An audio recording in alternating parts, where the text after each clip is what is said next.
ভাই কত করে কেজি? কত করে? 300। আসল এটা কি আসল মাতৃভান্ডার?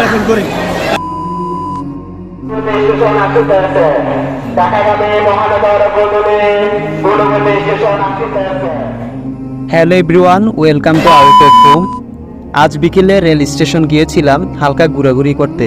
গিয়ে একটা বিষয় নজরে পড়ল। বিষয়টা হলো, দুইজন অসাধু ব্যবসায়ী কুমিল্লার আসল মাতৃভান্ডারের রসমলাই বলে যাত্রীদেরকে দৌড়িয়ে দিচ্ছে নকল রসমলাই। তাদের কারণে কুমিল্লার মান হতে পারে ক্ষুণ্ণ। পরবর্তীতে তাদের একজনকে এই বিষয়ে জিজ্ঞেস করলে সে বলে এটা যে আসল রসমলাই না, সেটা তারা বলেই বিক্রি করছে।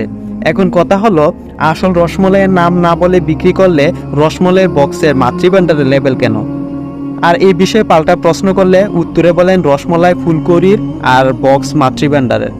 আমি এবং আমার সাথে থাকা সকলে বুঝতে পারছি যে তারা প্রকৃতপক্ষে অসাধু ব্যবসায়ী। ভাই কত করে কেজি? কত করে? 300। আসল এটা কি আসল মাতৃভান্ডার? লেবেল যে মাতৃভান্ডার বলেন নেরারে।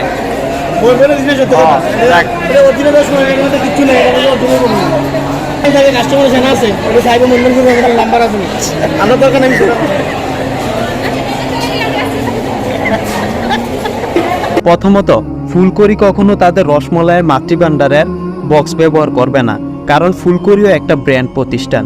দ্বিতীয়ত হলো, এই বক্সটা মাতৃভান্ডারের না। ভালো করে লক্ষ্য করলে বুঝতে পারবেন, যারা আসলে মাতৃভান্ডার রসমলাই চিনেন তারা প্রথম দেখাতেই বুঝতে পারবেন। তৃতীয়ত, এই লোক নাকি রসমলাইয়ের প্রতি কেজি মাত্র 300 টাকা করে বিক্রি করে। এবার ভাবুন তো, এটা কিভাবে সম্ভব? কুমিল্লায় মোটামুটি লেভেলে রসমলাই 350 টাকা কেজি, আর এখানে ফুলকড়ি রসমলাই নাকি মাত্র 300 টাকা কেজি। সবকিছুর প্রমাণ হিসেবে আপনারা এই ফুটেজটা দেখুন। এখানে ছোট একটা দোকানের রসমলাইয়ের বক্স কতগুলা, তাও মাতৃভান্ডার লেবেল করা। এখন প্রশ্ন হলো, এগুলো বিক্রি হয় কোথায় আর ক্রয় করে কারা? এর হিসাবটা একদম সহজ। স্থানীয় লোকেরা ভুলেও এখান থেকে কিনবে না, কারণ এটা আসল রসমলাইয়ের দোকান না। আর অসাধু ব্যবসায়ীরা এখান থেকে কম দামে ক্রয় করে স্টেশনে বিক্রি করে থাকে।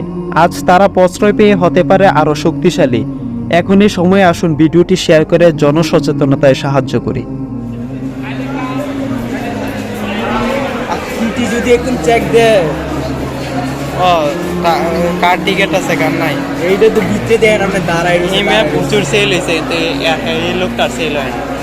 হিমে টুপি লাগাইছে, মানুষ জানে ট্রাস্টেড মনে করে। কাম হয়ে যাচ্ছে না। আগে আগে লোকটা অনেক আগে আমরা দেখতে গেলাম।